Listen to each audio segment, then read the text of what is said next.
Assalamualaikum warahmatullahi wabarakatuh. Kita bertemu kembali untuk materi dan mata kuliah Ekonomi Koperasi dan UMKM. Pada kesempatan malam ini kita akan mereview beberapa materi yang sudah kita diskusikan sebelumnya. Kita akan melihat beberapa hal terkait dengan poin dan garis besar dari materi yang telah kita sampaikan sebelumnya. Baik, kita melihat saya akan menekankan lihat ini dalam screen share yang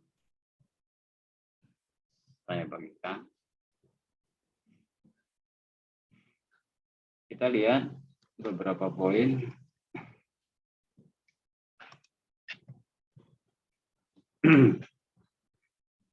dari ekonomi koperasi ini. Pertama, kita sudah melihat bahwa apa itu UMKM. Pada pertemuan sebelumnya kita sudah mengerti pemahaman tentang panjangan dari UMKM, usaha mikro, kecil, dan menengah. Batasan-batasannya kita review kembali. Apa itu yang dimaksud dengan usaha mikro? Batasan di dalam Undang-Undang Nomor 20 Tahun 2008 itu terbatasi oleh jumlah kekayaan bersih di bawah 50 juta. Jadi untuk aset kekayaan bersih tapi tidak termasuk tanah dan bangunan, artinya alat dan lain sebagainya, itu yang masuk di dalam aset produktif dalam sebuah usaha di bawah 50 juta, itu baru dikatakan usaha mikro. Dan penjualan bersih atau penghasilan itu di bawah 300 juta, itu dalam 1 tahun. 300 juta dalam 1 tahun atau dalam 12 bulan. Itu usaha mikro di bawah 50 juta. Ya, kita bayangkan banyak usaha orang yang memiliki kekayaan bersih di atas 50 juta banyak. Apa itu toko dan lain sebagainya, sehingga nanti ketika itu didaftarkan dan mendapatkan fasilitas UMKM tidak bisa dikatakan kalau di atas 50 juta karena di bawah 50 juta. Kedua, bahwa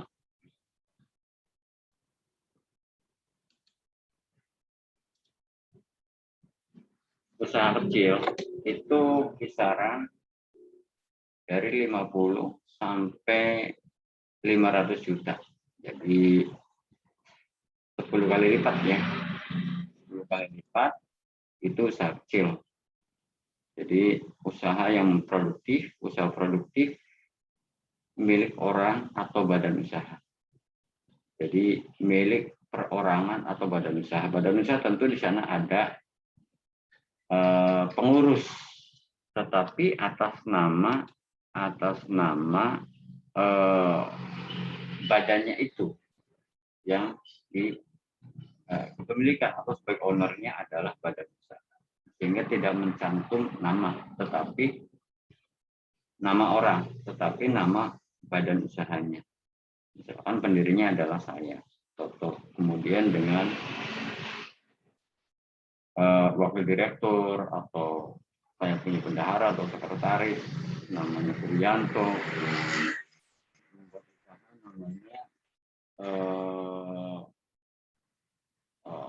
namanya katakanlah Lelea Manajemen. Lelea Manajemen. Maka Lelea Manajemen itulah yang muncul di dalam badan usaha. Nama itu badan usaha. Tetapi ketika saya mendaftarkan sebagai pribadi usaha saya atas nama individu, maka saya secara spesifik ownernya adalah Toto. Jadi tidak muncul namanya.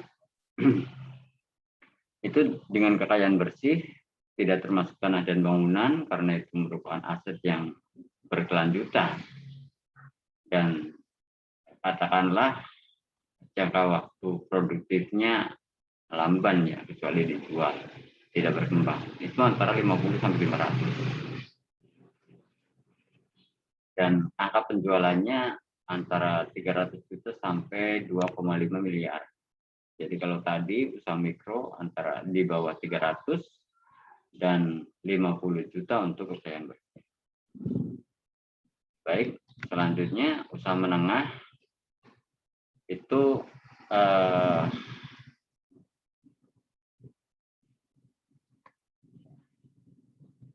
kalau tadi 500, kekayaan bersihnya 50 sampai 500 usaha kecil, usaha mikro di bawah 50, antara kisaran 500 sampai 10 M. 10 M itu usaha menengah. Ini sudah sangat besar sekali ya, dengan kepemilikan produktif individu atau orang atau badan usaha. Artinya yang muncul di sana nama, karena di sana ada kepengurusan.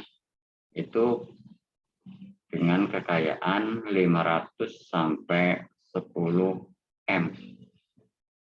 Jadi 500 sampai 10 M. Kalau tadi antara kisaran 50 sampai 500 M itu adalah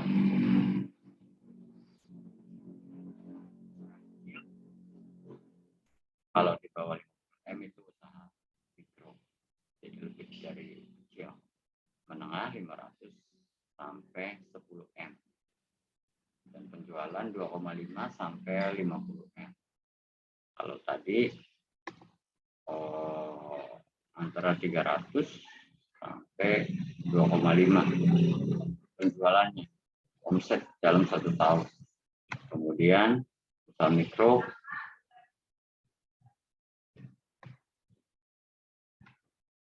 ya, jadi nanti Anda uraikan, akan ada pertanyaan di sini dengan kisaran-kisaran tadi. Nanti ada kita cantumkan juga. Kemudian kenapa UMKM perlu dikembangkan? Ada kelebihan-kelebihan yang bisa dilihat di dalam gambar ini. Pertama adalah kinerja UMKM lebih baik dalam menghasilkan tenaga kerja produktif. Artinya UMKM lebih mudah termanage. Rantai manajemennya itu sedikit. Kemudian adanya teknologi dan investasi, UMKM lebih simpel. Artinya dalam meningkatkan produktivitasnya itu tidak begitu. Dan lebih fleksibel dibanding usaha besar. Tidak terlampau banyak aturan UMKM. Kemudian yang lebih spesifik lagi ada usaha kecil ya. Usaha kecil itu atau lebih dalam pengertian ini usaha rumah tangga itu distribusi serapannya lebih luas karena ini adalah sektor real yang ada di tingkat masyarakat. Bayangkan kalau semua rumah tangga atau secara kelompok membuat badan usaha, maka distribusi serapan tenaga kerja itu lebih merata. Apakah ada langkah pemerintah di dalam rangka memajukan UMKM? Ada, dalam hal pembiayaan, kemudian dengan cara pembinaan atau mensupport untuk menjadi sukses, dan ini biasanya ada kalau di tingkat daerah itu ada berbagai macam bentuk. Kalau di Indramayu bisa melalui Diskoperindak, Dinas Koperasi Perdagangan dan Industri, kemudian juga Dinas Sosial dan Tenaga Kerja juga memberikan peluang itu untuk melakukan pembinaan terhadap UMKM. Kemudian di sini ada kewajiban dari pemerintah untuk melakukan pembinaan secara khusus untuk UMKM, sehingga ada prioritas di dalam meningkatkan kapasitas dan produktivitas UMKM pemerintah. Kemudian juga pemerintah melakukan perluasan jaringan, kesempatan perluasan jaringan untuk UMKM, baik dalam negeri maupun luar negeri. Seperti di dalam negeri itu ada SMESCO dan lain-lain. Ini biasanya diadakan oleh kementerian dalam rangka memfasilitasi produk UMKM ditampilkan di situ, kemudian kita bertransaksi melakukan kerjasama dengan pihak-pihak ketiga. Kemudian dasar UMKM, setelah lalu kita udah lalui bahwa sumber dasar koperasi dan UMKM itu di pasal 33. Ini ciri khas dari karakter perekonomian Indonesia yang berdasarkan atas asas kekeluargaan. Kemudian cabang produksi yang menguasai atau harus terdistribusi secara merata di masyarakat itu dikuasai oleh negara. Kemudian ada minyak, kemudian gas.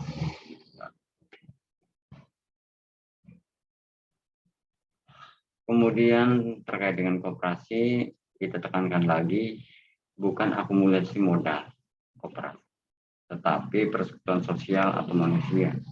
Jadi koperasi itu lebih menekankan berapa besarnya modal yang masuk atau berapa jumlah modal yang ditanamkan oleh seseorang akan menjadi priori bagi seseorang. Tidak, tetapi individunya itu yang dihitung, atau persekutuan sosial atau perkumpulan manusia.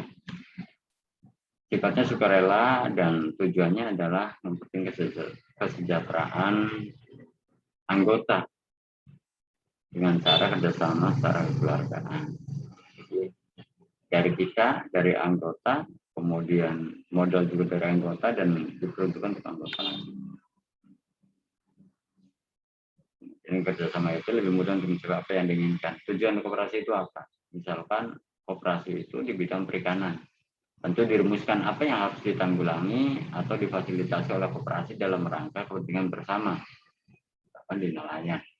Kalau di pertanian bisa memfasilitasi cabang-cabang produksi yang mendukung pertanian. Misalkan pupuk, obat, kemudian penyewaan alat sarana pertanian, alutsista, kemudian penjualan, bagaimana untuk memproteksi harga gabah dari para tengkulak yang mempermainkan, yang akan mempermainkan harga pasar. Jadi istilahnya menstabilkan harga sesuai dengan keinginan yang seperti ekonomis. Kemudian mengandung unsur demokrasi. Kenapa dikatakan bahwa koperasi mengandung unsur demokrasi? Semuanya berhak menjadi pengurus atau kalau dengan jenjang yang lebih lama itu bisa menjadi pengawas. Kemudian mengandung unsur sosial. Karena di sana juga memperhatikan ada semacam dana ketika SAU itu dibagi, sebelum dibagi ada untuk masyarakat sekitar, kemudian untuk pendidikan, ada di situ, ada diharuskan menyisihkan dana-dana itu, dana dari SAU, sisa sebesar bukan semata dari. Kemudian Anda bisa di dalam pasal 33 yang mengatakan bahwa cabang produksi yang penting bagi negara dan meliputi hajat hidup sebagian besar masyarakatnya, masyarakat Indonesia ini dikuasai oleh negara. Anda bisa menyebutkan banyak lah, silakan sebutkan satu.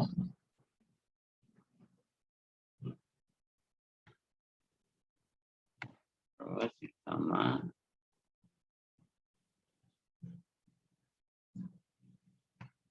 itu mana demokrasi itu barangkali preview kita. Terima kasih.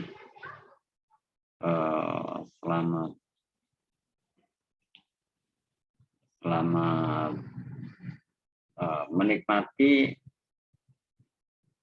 ujian akhir semester tentu. Semoga diberi kemudahan. Terus, Assalamualaikum warahmatullahi wabarakatuh.